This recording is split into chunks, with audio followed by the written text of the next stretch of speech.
이번에 이제 그 중직자 세계대회에 1강 제목이 뭐였어요? 네, 나를 보자 하라. 나를 보자 해서 뭐 하라겠습니까? 예, 목회자를 살려라. 사실은 이거는요, 옛날 같았으면 저는 이 메시지 의외로 하기 어려웠었을 것 같아요. 옛날 때.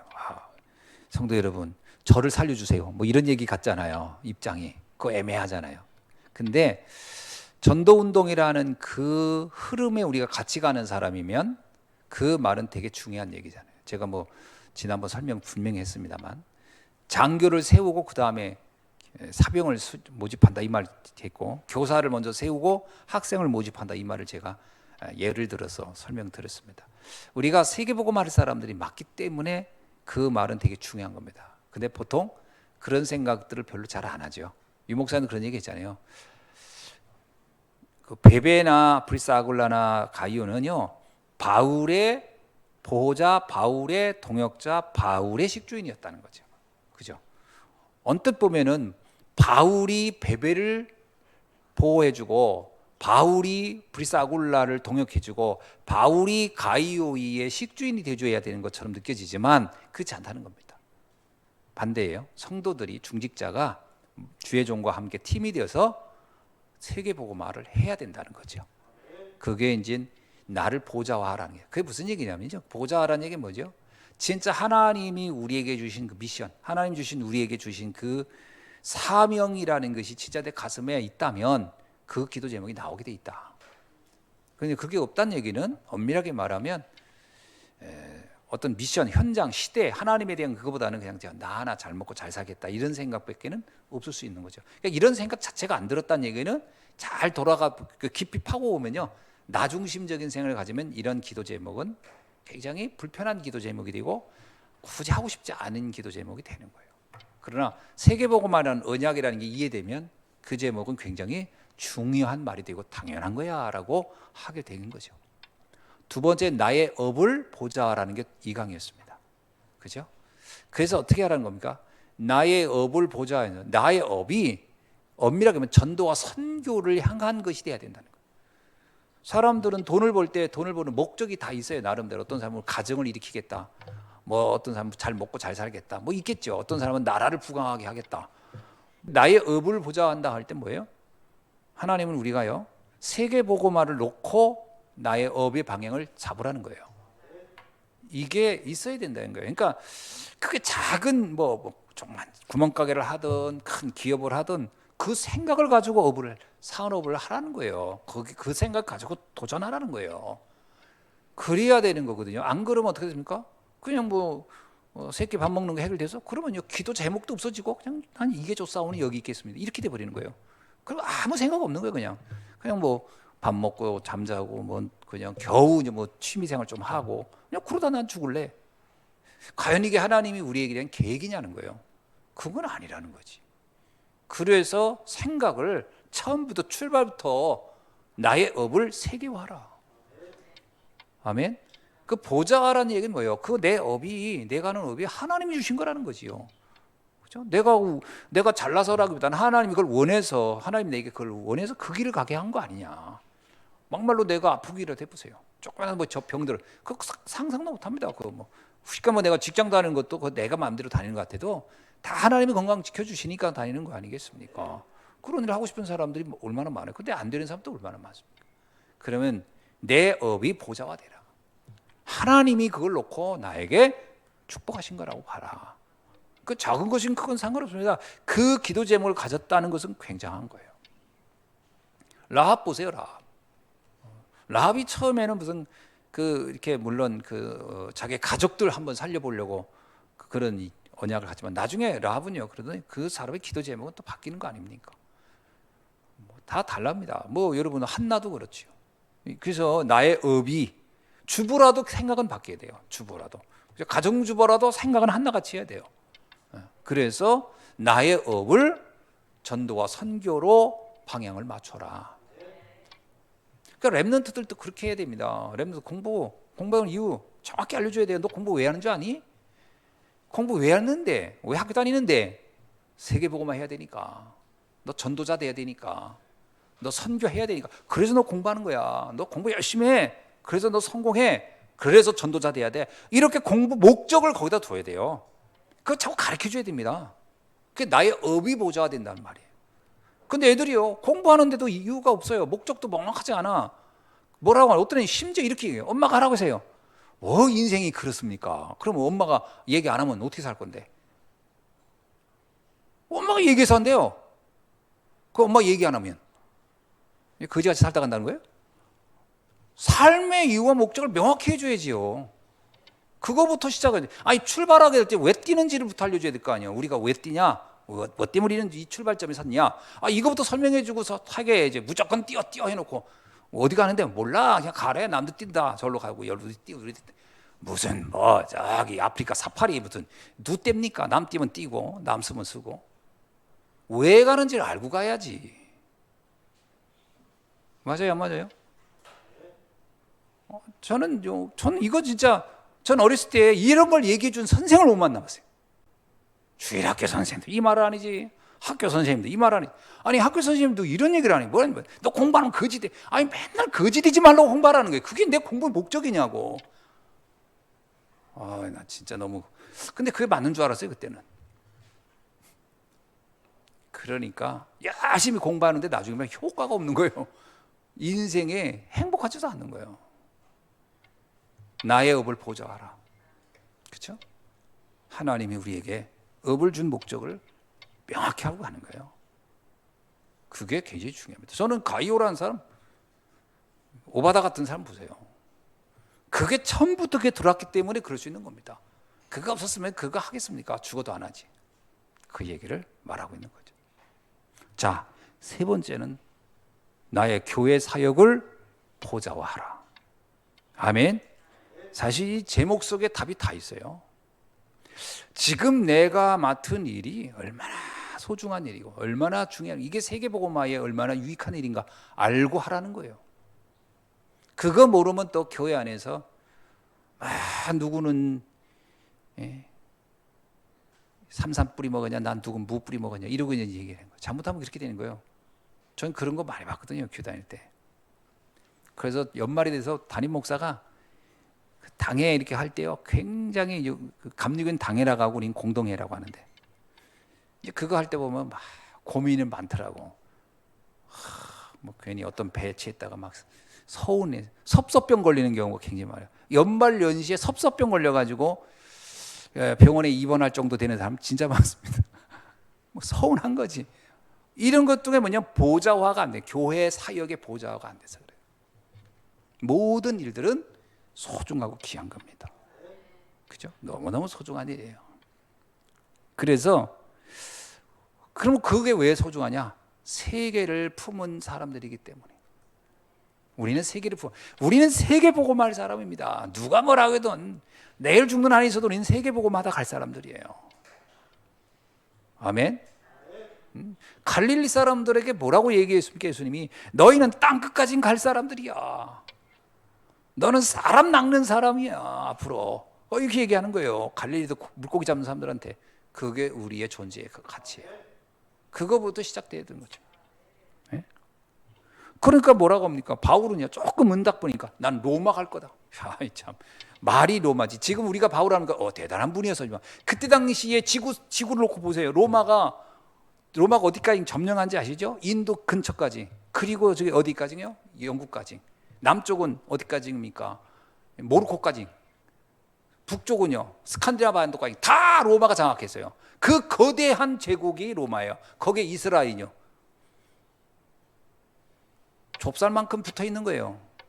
거기에 있는 바울. 근데 그 바울이 뭐라고 하냐? 나는 황제, 로마에 가서 저 로마를 변화시키고 황제를 바꿀 것이다. 이야, 이게 우리의 정체성 아닙니까? 아니, 곧 죽어도 그렇게 하다 가야지. 근데 솔직히 바울 얘기해 보세요. 그러면 당신 로마 복음 하는 거 봐서 못 봤죠? 너 황제를 만나냐? 내가 볼 때 바울 황제 못 만났을 가능성이 커요. 너 황제가 만나줬을까 싶은 생각이 들어요. 문제는 뭐냐면 상관없다는 거예요. 그건 하나님이 아시는 거예요. 그죠? 하나님이 아시는. 물론 학자들은 이제 로마 그 당시에 로마 시민권을 가졌으니까 황제가 마지막 만나줬을 거다 하는 얘기도 있습니다. 물론 그것도 학술적으로 맞는 얘기. 근데 또 반대로 황제가요, 자기가 인장을 찍어가지고 그 서류로만 보고 밑에 사람을 시키면 그 사람이 황제를 대신해서도 만나는 거예요. 자, 문제는 뭐냐?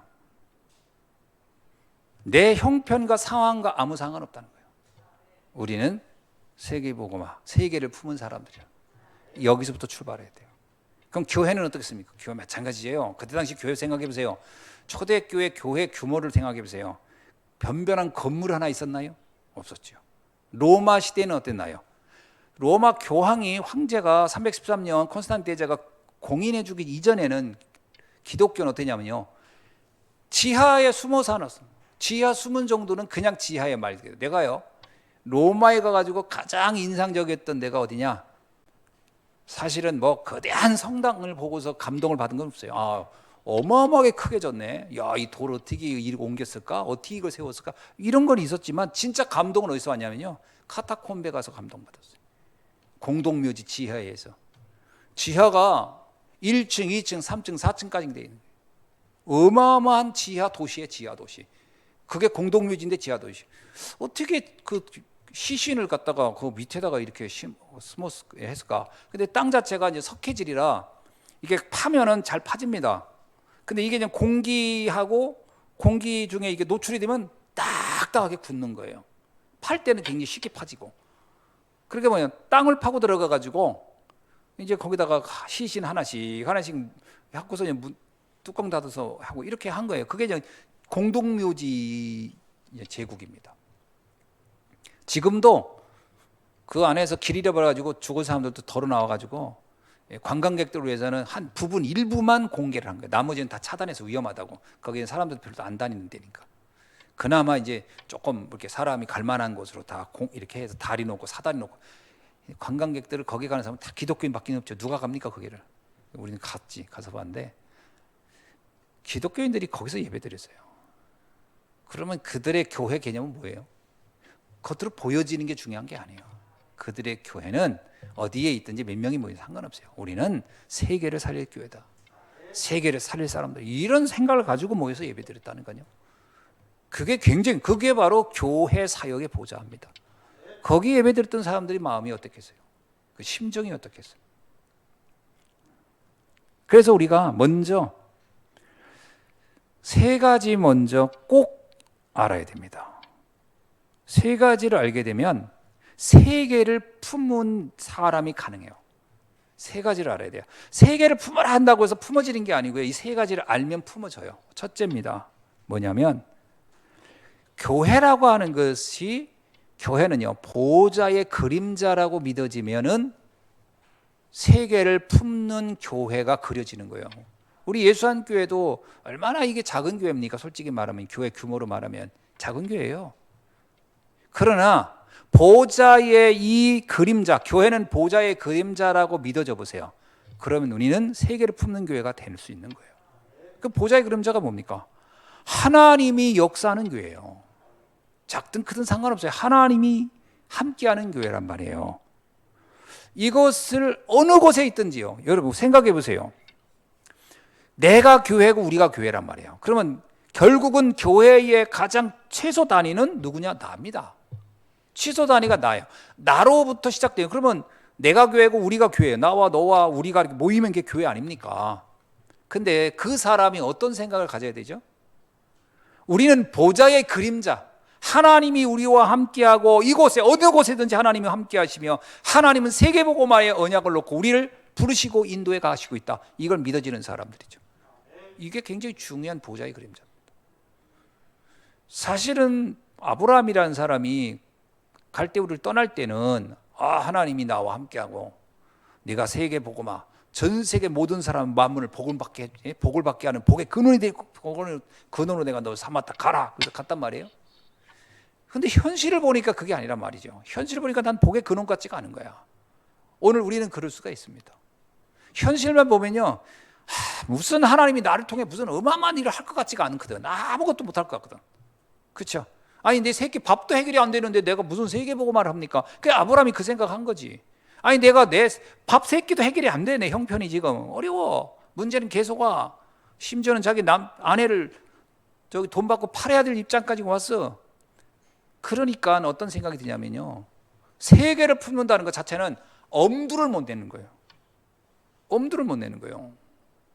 내 입장만 봐. 여러분 나의 입장을 보세요. 세계 품어지나? 절대 안 품어집니다.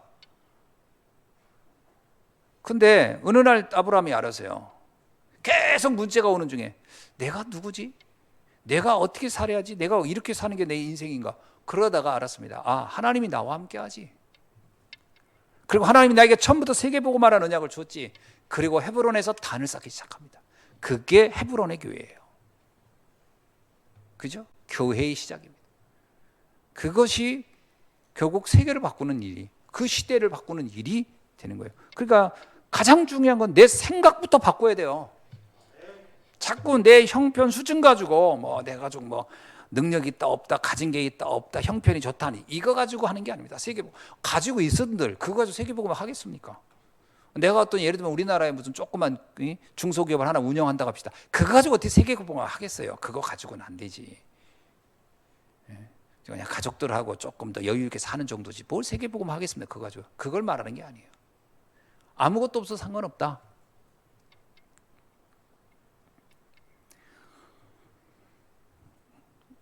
야곱이 형을 피해서 도망가다가 창세기 28장 10절로 14절에 보니까 거기서 이제 하늘과 땅에 사다리가 막 천사가 오르락내리락 하는 걸 보고 거기서 뭘 깨닫죠?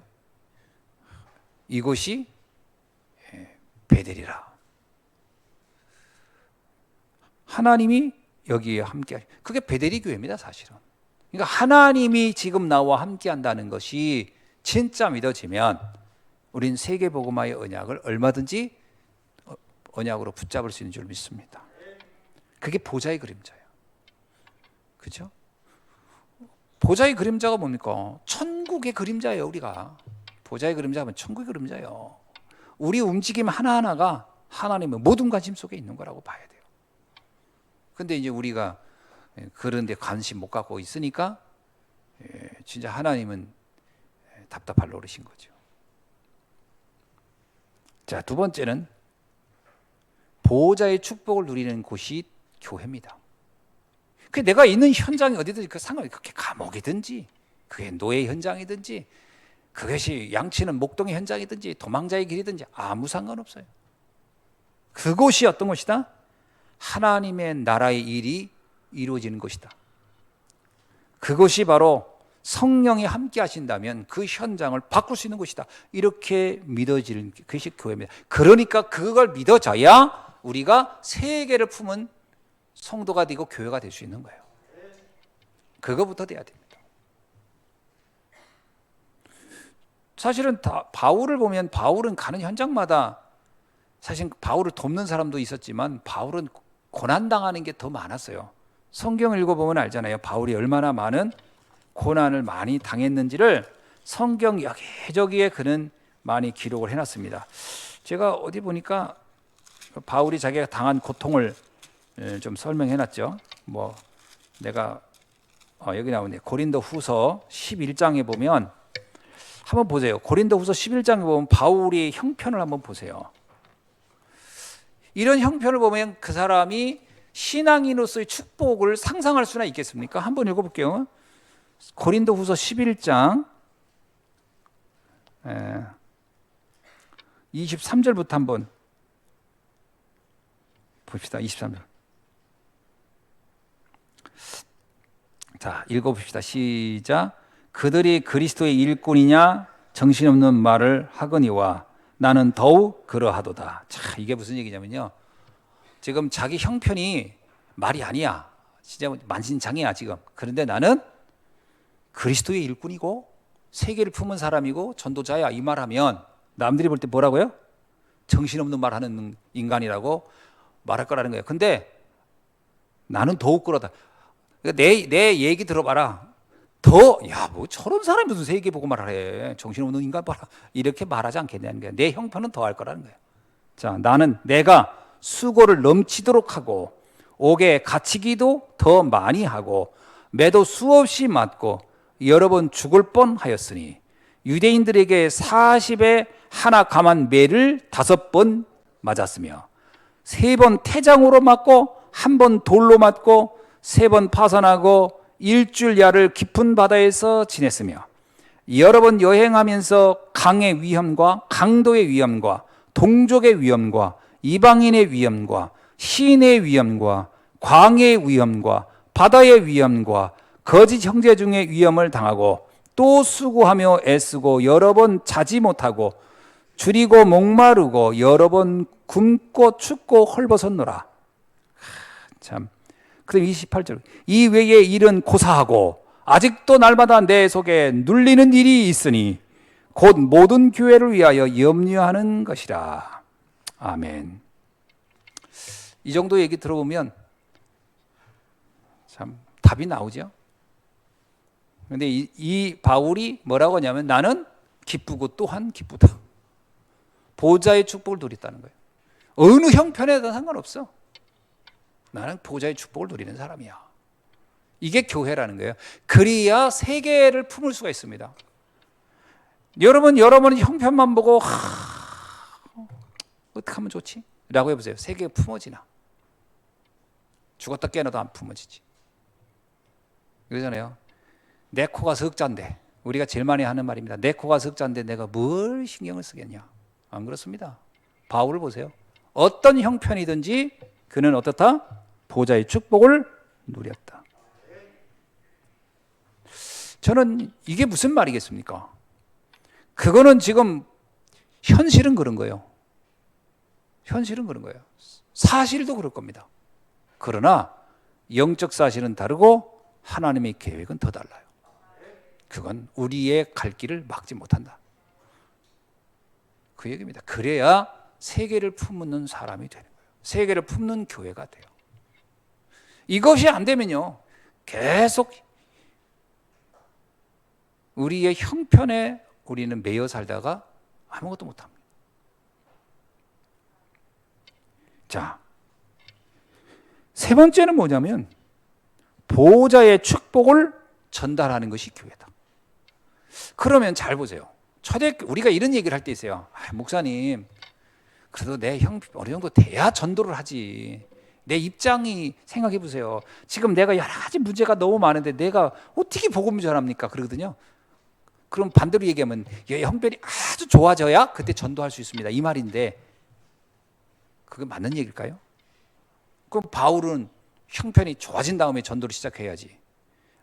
아무 상관없다는 거예요. 증인의 삶은 그런 게 아니에요. 그거는 우리의 길을 막지 못해요. 그래서 우리는 어떤 형편이든지 복음 전할 수 있는 사람이에요. 왜냐하면 세상이 보는 기준과 다르기 때문에. 그죠? 세상이 모르는 걸 갖고 있는 사람이잖아요. 그거 가지고는 저 복음 전하는 거지. 그러고 생각하면 우리가 나는 참 행복자구나. 이런 고백이 나와야 돼요. 그거 안 나오면 우리는 계속 시달립니다. 나는 복음을 전할 전도자고 나는 누구든지 지금이라도 내가 바울 보세요. 바울이 감옥에 있을 때 누구한테 복음 전했어요? 오네시모한테 복음 전했잖아요. 만약에 바울이 이런 생각해 보세요. 아이고 내 감옥에 갇힌 주제에 또 누구한테 복음은 전하겠. 이렇게 생각하면 복음 절대 못했을 거예요. 상관없는 거예요. 오네시모가 당당하게 복음 전했어요. 그건 무슨 얘기예요? 내 형편이 나의 증인의 삶을 막지 못한다. 아멘. 그게 보호자의 증인의 삶을 사는 겁니다. 자, 그러면 이게 목사님 말이 그렇지 이게 쉽나요? 뭐 쉬우지 않을 수도 있습니다. 그러나 어디서부터 출발하면 쉬우냐면요, 세상이 알지 못하는 비밀을 가졌다는 것을 알면 쉬워집니다. 세상이 알지 못하는 것. 그게 내가 가진 삶이에요. 그죠? 남들이 갖고 있지 못한 걸 가지고 있는 거예요. 남들이 모르는 걸 가지고. 그것이 믿어지면 상관없습니다. 그게 보좌의 축복을 전달하는 거예요. 이게 교회입니다. 이게 이런 교회 이거를 우리가 알게 될 때부터 교회 사역을 보좌화하게 되는 거죠. 자, 두 번째는 뭐냐면 기도입니다. 과연 기도가 뭘까? 물론 기도는 우리 형편을 놓고 하나님께 기도하는 것도 기도입니다. 당연하죠. 그것도 기도하는 거죠. 하나님은 우리가 무엇을 구하든지 응답하시니까. 그런데 좀 더 생각해 보면 무슨 생각이 드냐면, 왜 하나님은 나를 지키시고 인도하려고 할까라는 그걸 점검해 봐야 돼요. 하나님이 보실 때 내가 뭘 해달라 안 해달라 이전에, 이 유목사님 그러죠. 뭘 달라고 해서 주는 것은 그건 진짜 응답이 아니다. 달라고 안 했는데 줄 때 응답이다. 전 그게 무슨 말일 것 같아요? 예를 들면 난 떡 달라고 안 했어. 근데 자꾸 부모님이 야 먹고 해야지 이놈아, 이거 하고 떡만 처먹냐? 하고는 달라요. 그자는 야 이것도 먹으면서 해야지 이거 하고, 너 맨날 먹을 것만 달라고 하냐? 이거하고는 달라요. 뭐냐면 이게 뭐냐면 달라고 해서 주어지는 것보다는 말하지 않았는데 주어질 때. 경제도 그런 거 아닐까요? 하나님 돈 주세요, 돈 주세요. 이게 아니고, 야, 너 경제 가지고 너 세계보고만 해야 되지 않느냐, 너. 내가 아무리 생각해도 너 경제 있어야 될 것 같아. 그래서 하나님이 경제문을 열어주는 거하고, 내가 경제문을 열어주세요 하는 거하고는 다르지 않겠냐. 건강도 마찬가지고 다 마찬가지일 것 같아요. 그게 무슨 얘기냐면 본질적으로 하나님과 내가 소통되는 부분을 점검해 보라는 거예요. 이게 의외로 이게 굉장히 중요한 응답의 시작입니다. 한나 보세요. 한나가 하나님과 소통되는 기도가 시작되니까 나중에 뭐예요? 자녀 문제 이런 거 다 해결됐어요. 소통이 우리 기도 제목이 되라는 거예요. 그래서 뭐라고 얘기하냐면 성삼위 하나님과 오력을 놓고 영력, 지력, 체력, 인력, 경제력. 그게 왜 필요하죠? 세계복음화 해야 되니까. 그거 기도하라는 거예요. 세계복음화 해야 되니까. 하나님이 예비하신 보좌의 9가지 축복을 세팅하라. 예를 들어 자녀가 부모한테요 이렇게 말한다고 합시다. 어머니, 아버님, 저는 그냥 이 집에 자녀로 태어난 것만으로 전 너무 행복하고 감사합니다. 다른 게 더 필요하지 않아요. 부모는 그냥 감동할 겁니다. 그죠? 그 존재 자체로 난 감사하다고 하면. 근데 뭐 이거 안 해줘서 신경질 나고 저거 안 해줘서 신경질 나고, 남이 제 부모님 보니까 굉장히 많이 해주던데요. 이러면요, 그 부모는 진짜 이걸 내가 괜히 낳나? 이런 생각이 탁 드는 거예요. 왜 그러냐면 우리가요 하나님의 축복을 받을 때 하나님 마음을 감동시킬 수 있는 게 있어야 돼요. 그게 뭐냐면 내가 하나님의 형상을 가지고 태어났구나. 난 이것만으로도 행복합니다. 제가 하나님의 형상, 내가 하나님의 형상으로 저를 이 땅에 보내주신 것만으로도 좀 감동함. 그러면요 하나님 볼 때는요 감동하는 겁니다. 존재 자체만 가지고 감사하니까. 근데 우리는 그 부분에 대한 감사가 의외로 없어요. 세팅되어 있지가 않아요. 그 존재 자체에 대한 감사가 별로 없다니까. 그렇죠? 나에게 성령을 부어주셔서 내가 살아있는 영이 된 것을 감사합니다. 나에게 하나님과 함께하는 에덴의 축복을 주셔서 감사합니다. 그게 세팅되어야 돼요. 하나님의 보좌의 비밀을 알게 하셔서 감사하고, 시공간을 초월한 능력을 알게 하시니 감사하고, 237을 갖고 내 가슴에 담고 기도할 수 있는 내 자신에게 감사하고, 나의 삶의 전무후무한 인생에 하나님으로부터 온 것이 감사하고, 나의 현장에 하나님이 주신 것이고, 나의 교회가 하나님이 주신 교회고, 뭐 이것은 이 자체로든 감사. 그게요 9가지 세팅을 말하는 거거든. 그럼 하나님이 볼 때 뭐라고요? 이거죠. 자녀가 부모한테 저는 이 집안에 그냥 이시로 태어난 것이 감사하고, 그저 부모님을 만난 것 자체가 감사하고, 그저 저는 아무것도 아닌데 저를 그렇게 키워주신 것만으로도 감사하고, 그렇게 자녀가 맨날 그렇게 감사한다고 해보세요. 부모 어떨까? 내가 손톱이 빠지는 한에도 이 녀석을 어떻게 좀 잘 해줘야지 이러지. 그렇지 않겠습니까? 맨날 이거 가지고 투덜대고 저들 투덜대고. 그 뭐라고 하겠어요? 말 안 하겠어요. 여러분마다 각자 표현이 다 있어서. 그게 9가지 세팅을 말하는 거예요. 9가지 세팅. 사실 그 목사도 그렇지 않겠습니까? 목사 입장에서도 보면 성도가 그냥 뭐 이렇게 얘기하고 그럴 때 그냥 그냥 저는 그냥 제가 그냥 이 복음 듣고 있고 하나님 자녀로 있고 이게 자체가 너무 행복해요. 그래 보세요. 목사도 감동합니다. 이런 분이 다 있나? 그러면 우리는 삶 시대를 누리게 되는 거죠. 그렇죠? 자, 그럼 세 번째는 뭐냐? 엄밀하게 말하면 치유가 곧 서밋이다라는 말이 뭐 같아요? 무슨 치유를 말하는 걸까요? 여기는 그냥 질병 치유를 말하는 게 아니에요. 내가 볼 때 생각 치유입니다. 생각 치유. 이 생각의 관점을 바꾸는 거예요. 기도의 리듬을 찾았다는 얘기예요. 그거 자체가 너무 행복한 거예요. 그 자체만 생각해도 행복하고. 그러면 이 사람은 이미 기도가 뭔지, 기도의 리듬을 타고 있는 거잖아요. 그 자체가 이미 치유된 사람이잖아요. 이런 사람 만나면 여러분 상담해 줄 게 있어요, 없어요? 별로 없습니다. 이 사람 보고 여러분이 팀 사역 해줄 게 있어요, 없어요? 별로 없습니다. 만나면 내가 힘이 나지. 팀 사역 해주게. 아이고. 도리어 그런 고백을 들으면요, 괜히 막 힘나고 감사하고, 어떻게 내가 이런 사람 만났지? 이렇게 됩니다. 그게요, 그 자체가 치유고 그 자체가 서밋이라고 얘기한 거예요. 그 자체가 치유된 사람이고 그 치유된 사람 자체가 서밋이라고 얘기를 한다는 거죠. 그런 사람은 어때요? 사람들이 그 사람 주변에 몰리게 돼 있죠. 저는 요셉이 바로 치유된 사람이었고 서밋이었다고 보고요. 다윗이 치유된 사람이면서 서밋이었다고 보는 거예요. 그리고 바울도 마찬가지죠. 치유된 사람이면서 서밋된 사람이에요. 이게 치유되면 서밋이 되는 거예요. 자, 본론이 뭘까요? 결론은 이겁니다. 뭐냐면 아까도 말씀을 드렸습니다마는 우리는 이미 숨겨진 비밀을 가진 사람들이에요. 남들이 보지 못하는 것을 보는 사람. 이게 우리 아닙니까? 그래서 여러분이 그런 생각 해보세요. 내가 복음을 몰랐더라면 지금 나는 어찌 됐을까? 그렇죠? 저는 가끔 그 생각하거든요. 내가 복음 몰랐더라면 나는 어땠을까? 내가 남들이 보지 못하는 것을 내가 보았구나. 이 생각이 딱 드는 거예요.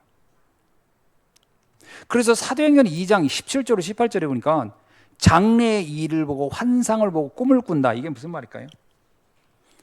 전부 다 이게요, 장래의 일이고 꿈 환상이란 말 자체가요, 지금 내 앞에 일어난 일은 아닌 거예요. 그렇죠? 여러분, 제가 어제도 꿈을 하나 꿨어요. 꿈을 꿨는데 기분 좋은 꿈이 아니야. 내가 진짜 오랜만에 막 쫓기는 꿈을 다 꿔봤네. 성경이 말하는 그런 꿈 말하는 게 아니에요. 앞으로 되어져. 히브리서 11장 1절에 있는 말씀, 그걸 얘기하는 거예요. 믿음은 바라는 것들의 실상이요 보지 못하는 것들의 증거니라.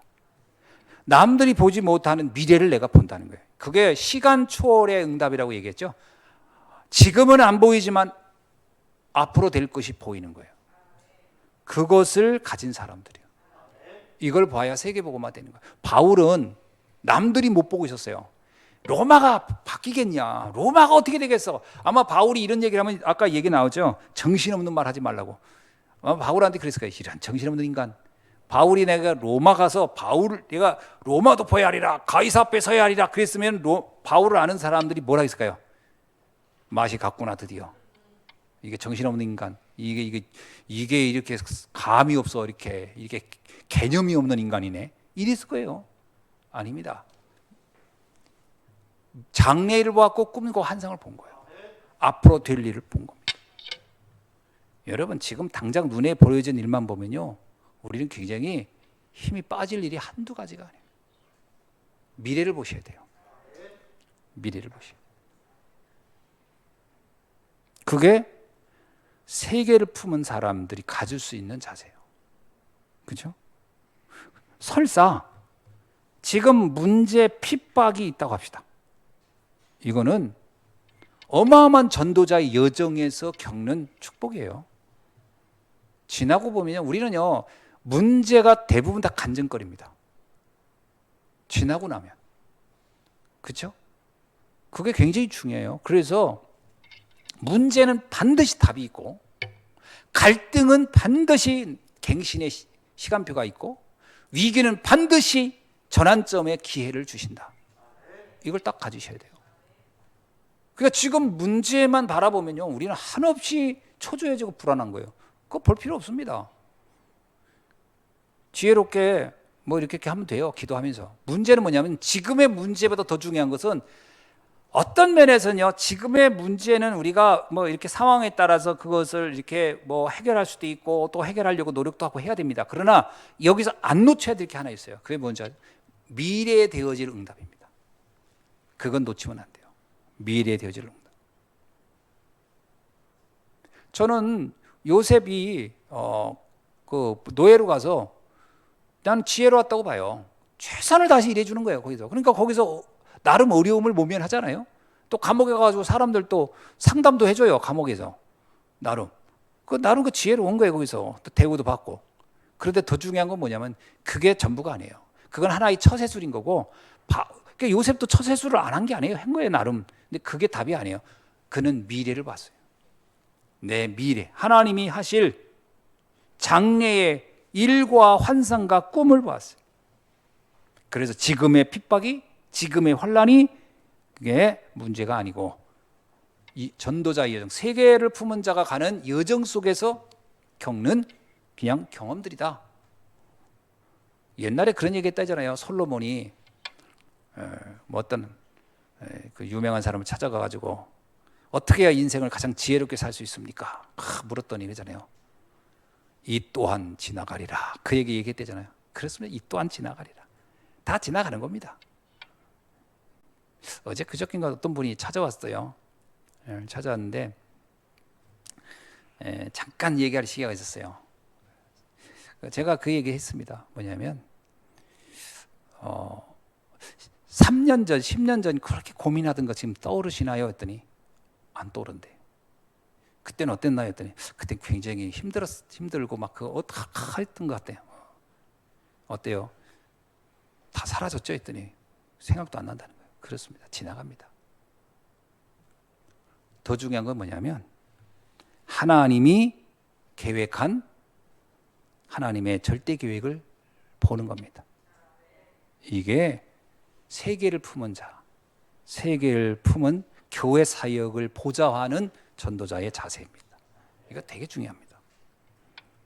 또 하나는 응답 속에 숨겨진 하나님의 비밀입니다. 또 반대로예요. 또 어떤 일이 좀 잘 될 수도 있어요. 어떤 경우 형편이 좋을 수도 있고 상황이 좋아질 수도 있습니다. 거기에 머무른 것은 가장 중요한 걸 놓치게 되는 거예요. 근데 보통 어려울 때 하나님 계획 보는 것도 의외로 쉽지 않지만 더 어려운 게 뭔지 아세요? 응답이라고 하는 데서 멈춰버리는 거예요. 그것은 더 큰 걸 놓치는, 제가 볼 때 가장 큰 실수는 그때 가장 많이 하는 것 같아요. 다윗도 도망 다닐 때, 목숨이 위태로울 때 큰 실수 안 했어요. 언제 했냐? 황제가 돼가지고 너무 편안할 때. 그때 다윗은 가장 큰 실수를 한 거예요. 왜냐? 응답이라고 하는 것을 착각한 거예요. 이거는 더 큰 하나님의 계획을 위한 지금 중요한 발판인 것이지 그게 끝이 아니거든요. 이렇게 착각할 수가 있다.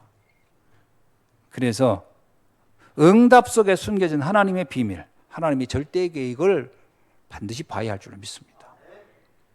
두 번째는 제한된 비밀이라고 했는데요.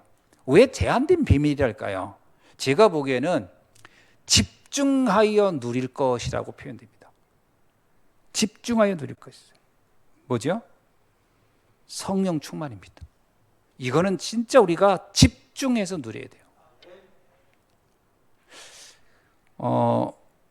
우리가 자꾸 능력이 있다 없다라고 할 때 물리적인 어떤 일을 해내는 능력만 능력이라고 생각하는데 물론 그것도 능력이겠죠. 근데 진짜 능력이 뭔지 아세요?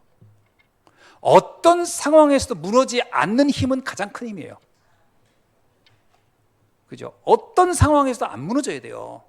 그런데 의외로 어떤 물리적인 일을 해내는 데는 탁월한데 어떤 상황에서 쉽게 무너지는 사람도 의외로 있어요. 가장 큰 힘을 놓치버린 거예요. 그래서 가장 큰 능력은 뭐다? 성령 충만입니다. 여러분이 하나님과 함께 한다는 것으로 완전히 나를 세팅해야 돼요. 그래서 제한된 비밀이라는 거예요. 그러니까 거기에 집중하라는 거예요. 집중해서 누려야 할 것들이에요. 의외로 우리는 그 부분이 자칫 잘못하면 놓치기 시작해요. 두 번째는 뭐냐면요, 우리가 그 생각이라든가 어떤 우리가 가지고 있는 이 생각 있잖아요. 이게 굉장히 물론 필요합니다만은 믿음 충만해야 됩니다. 하나님이 하실 걸 진짜 믿어야 돼요. 믿음 충만이 없으면요, 지금 내가 하고 있는 어떤 노력들이 성과가 없거나 결과가 안 좋으면요, 여기서 우리는 굉장히 시험 들거든요. 믿음 충만해야 돼요. 하나님의 시간표를 믿어야 돼요. 정확한 하나님의 시간표는 우리가 모르고 있어요. 그 시간표를 하나님이 가지고 있다는. 저는 유목사님 맨날 그 얘기했어요. 우리는 시계를 차고 있을 뿐이지 시간은 하나님이 가지고 움직이시는 거다. 그러니까 이 문제가 이때 빨리 해결됐으면 좋겠다, 저때 빨리 해결됐으면, 이건 우리 생각이에요. 근데 하나님의 시간표는 다릅니다. 이스라엘 백성은 출애굽을 해서 가나안까지 가는데요, 사실은 보름이면 갈 거리예요. 그건 이스라엘 백성들이 생각한 시간이지요. 그러나 하나님은 생각지 않게 40년을 돌렸어요. 이유는 뭐냐면 그게 하나님의 계획이 있었다는 거예요. 그렇다면 그렇게 길어지면 어떡합니까? 그건 길어질 수도 있지만 짧아질 수도 있고 상관없습니다. 그 시간을 내가 거기에 너무 잡히지 말라. 믿음을 가져라는 거예요. 하나님이 하신 것을 믿어라. 우리도 모르게 삶이 어렵다, 힘들고 그러다 보면 나도 모르게 초조해지는 경향이 있거든요. 초조해지면 당장 막 해. 물론 뭐 일이 급하고 그러면 열심히 해야 되죠. 그렇다고 해서 꼭 내 뜻대로 된 것이 하나님이 축복 있고 좋을 것이다라고 생각하지 마세요. 내 뜻대로 안 된 것이 지나고 나면은 참 다행이다라고 느끼는 경우도 참 많아요. 그죠? 우리 전화 여러분이나 똑같지 않습니까? 저는 여기서 와서 메시지 할 때는 제가 하나님 수준으로 하지만 제가 강단 내려가면 저도 사람 수준이 되니까 저 역시 문제가 오고 그러면 초조해져요. 이게 빨리 좀 해결됐으면 좋겠다, 이게 빨리 좀 마무리됐으면 좋겠다, 이런 생각 왜 안 하겠습니까? 하죠. 근데 지난 날에 되돌아보면 그때 가졌던 그 모든 생각들이 내 생각대로 된 게 거의 없더라고요. 근데 하나님 뜻대로 된 게 가장 축복이었어요.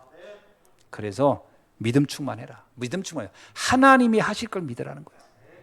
초조하지 마세요. 내 나이가 어때서 괜찮습니다. 우리 나이 얘기하고 자꾸 그러는데 아무 상관없습니다. 유목사님 그 얘기 맨날 하잖아요. 나이 먹어서 한 번 들어가면 들어가긴 어렵지만 한 번 들어가면 잘 안 빠진다고. 그때 딱 하나님이 하신 역사가 있으니까. 자, 세 번째입니다. 지혜 충만입니다. 세상의 지혜 필요하지요. 그러나 그것이 감당할 수 없는 진짜 하나님의 지혜는 따로 있습니다. 그래서 우리는 기도하는 겁니다. 우리는 자꾸 이러잖아요. 나는 잘 모르겠어요. 근데 그게 답이에요. 사실은 우린 잘 몰라요. 난 다 알아. 이 사람 진짜 무서운 사람이에요. 아니 사실 사람이 알면 또 얼마나 알겠어요, 지가. 그죠? 지가 안 들어 얼마나 알겠어요. 모르면 또 얼마나 또 모르겠어요. 다 거기에 사실 따지고 보면. 근데 내가 알고 있는 게 어마어마하다. 그 어마어마해서 꼭 그렇게 살고 있습니까? 별거 없거든요. 그러니까 가만히 생각해 보세요. 저 사람은 이렇게 사람이 이렇게 좀 모자라간 것 같은데, 그런데 그 사람이 굉장히 잘 되는 경우도 많아요. 그러니까 사람의 지혜가 우리가 알고 있는 것 가지고 되는 게 아닙니다. 하나님의 지혜는 따로 있다. 하나님이 따로 있어요.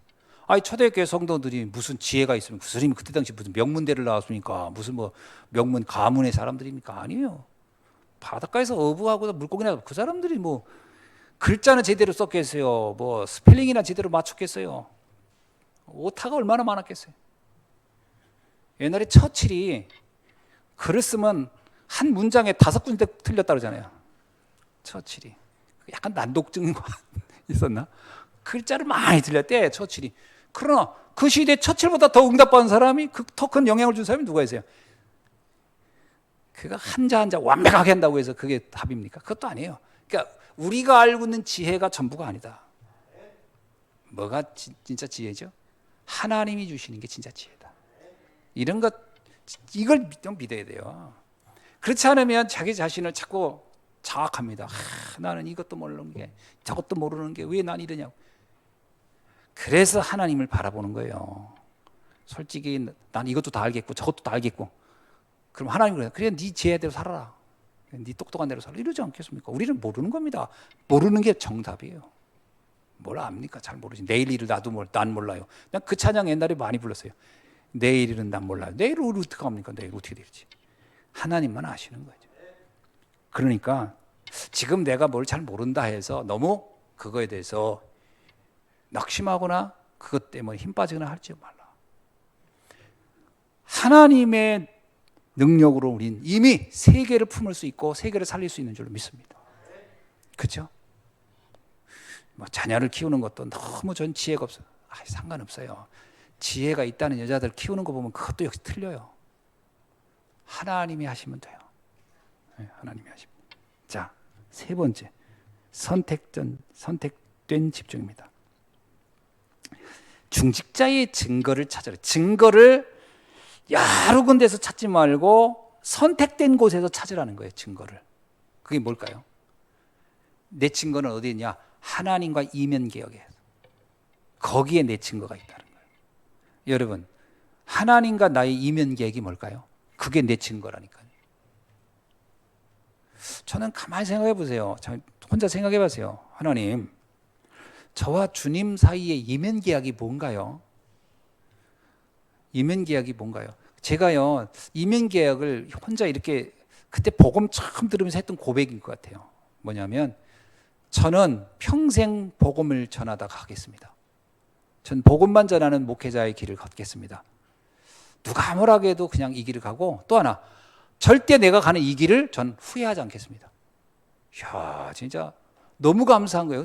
전 이 길을 가면서 한 번도 후회한 적이 없어요. 내가 어떡하다 다락방을 해가지고 이거 빼도 박도 못하게 이게 완전히 이게 걸려 들어가지고, 저는 그렇게 생각해 본 적 한 번도 없는 거예요. 어떤 상황이 와도 너무나 축복된 길을 난 가고 있다. 나의 이면계획은 뭘까? 오직 복음만 전하고, 그리고 복음 전하는 교회를 세우고 갈 것이다. 이곳에 그 교회를 든든히 무너지지 않게. 아니, 교회를 몇만 명 모이는 교회를 세운들 그게 뭐 그 다음 세대에 복음 전하지 않는 교회라면 무슨 힘이 있겠어요? 무너지지 않는 복음만 전하는 교회를 세우고 가겠다. 나의 이면계획. 그게 나의 증거가 되지 않겠습니까? 우린 각자요, 이번에 준 세 가지 시대의 응답을 우리의 이면계약으로 붙잡는 날이 되길 바랍니다. 그죠? 이면계약을 딱 잡았어. 이면계약 전에 많이 얘기했잖아요. 홀리 메이슨, 렘넌트 미니스트리, 그죠? 그 다음에 또 뭐가 있습니까? 비밀결사들. 다 이면계약으로 잡으세요. 그 다음에 보호자, 동역자, 식준. 그건 뭐 여러분들이 잡으면 되죠. 그냥 보호자, 동역자, 식전이 무슨 의미가 있습니까? 세계복음화하는 전도자와 함께 나는 보호자가 되고 동역자가 되고 식주인이 되겠다. 이면계획을 잡으세요. 거기에서 증거를 찾으라는, 거기에서. 증거를 다른 데 찾지 마시고요. 다른 데 무슨 대역사 일어나지도 않을 겁니다. 일어날 것도 없고. 거기서 증거 찾지 말고 내가 함께 이 전도운동하는 중에 어떻게 응답을 받았으며 어떻게 이 일을 가고, 그게 내 증거 아니겠습니까?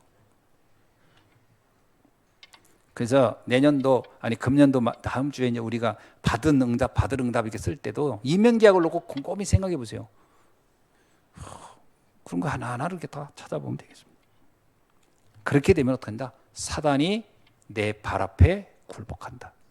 사단이 언제 공격할까요? 물론 전 사단이 막 우리가 다툴 때도 공격하고 뭐 할 때인데, 내가 허황될 때도 공격할 것 같아.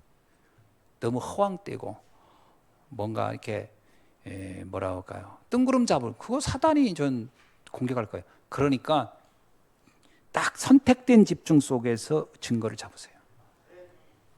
그러면 정말 감사하고, 사실은요, 이게 너무 큰 그림을 그려놓으면요, 그게 허황될 수 있잖아요. 그러면 지금 나는 되게 거기에 비교되거든요. 이렇게 상대적으로. 그럼 되게 내가 초라하고 무능해 보여요. 난 이것도 못하고. 그러면 사단에게 속아요. 그럼 계속 속는다니까요. 물론 저보고 뭐 하나님께서 역사하시면 되겠지만 제가 만약에 정은주 목사님 쳐다보면서 나 저 교회를 저 정도 만들어야 되는데 막 하고 있어요. 사단한테 속습니다. 저 한 번도 만족도 없고 되고 감사도 없을 테고, 그리고 성도들 달달 볶을 테고, 저 자신도 막 괴로울 거고, 사단에게 속지 않겠습니까? 이면 계약에서 거기서 증거를 잡으라는 거예요. 그러면 어떻게 해요? 내가 사단이 우리 발 앞에 굴복하게 됩니다. 로마서 16장 25절 27절 영세전에 감췄다가 영세전에 이제 나타나신 바 그 복음이 나와 세세 무궁토록 함께 있을지어다. 이 속에 저와 여러분이 있는 겁니다. 그죠? 저는 이 로마서 마지막 구절이 참 감사한 것 같아요. 바울이 로마서를 다 쓰고 나서 마지막 정리하는 겁니다.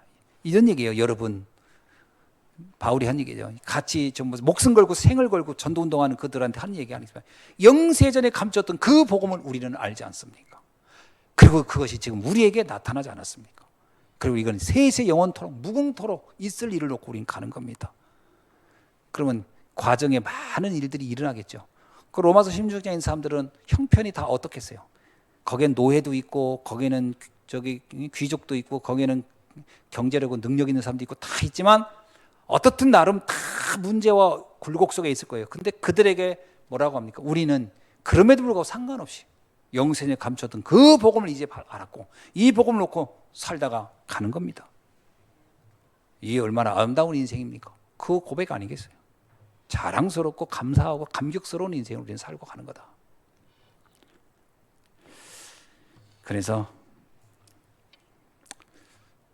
마지막으로 우리가 좀 부탁한다면 그겁니다. 이 복음이 지속될 수 있는 플랫폼 만들고 가자는 거죠. 플랫폼, 교회 안에. 그거는 우리에게 준 작은 미션일 겁니다. 우리 교회가 해야 할 플랫폼. 어떻게 하면 이 복음이 확산될 수 있을까? 그래서 파수꾼의 망대, 그리고 안테나. 이거는 우리가 많이 생각해 보면서 우리의 교회의 시간표 맞춰서. 그래서 전 내년도에 제가 기도하고 있는 겁니다. 그 렘넌트 키워야 되니까 우리 중직자분들이 이제 힘을 좀 합쳐서 그래서 그 서밋스쿨을 좀 하자. 쉽게 서밋스쿨은 이거예요. 한마디로 말하면 아래에서 RGS가 본부에서 하는 거지만 그거는 그 상황이 되는 몇몇 어린 아이들, 렘넌트들만 갈 수밖에 없어요. 왜냐하면 그 자체가 한정적이고 소수가 가기 때문에. 이게 지금 시간표 뭐냐면 이게 모든 교회, 모든 지역에 다 있어야 된다고 저는 보거든요. 그렇잖아요. 곳곳에 다 있어야 돼요. 렘넌트든 그 혜택을 다 받아야 되잖아요. 그러면 우리는 그것이 우리에겐 과제인 거예요. 우리도 그걸 해야 되지 않냐? 우리 형편에 맞춰서. 그러면 우리가 서밋스쿨을 하자. 네? 그거 해야 되는 거 아닌가? 이런 생각을 하는 거예요.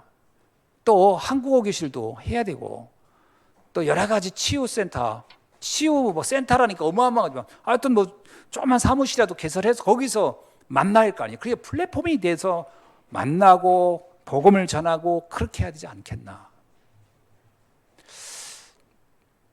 이런 생각을 하고 있습니다. 저는 너무 이건 우리가 정말 교회 사역의 보좌와의 언약을 알고 세계를 품은 사람이 많다면 이런 일 하나하나가 상당히 소중한 일이고 중요한 일이다.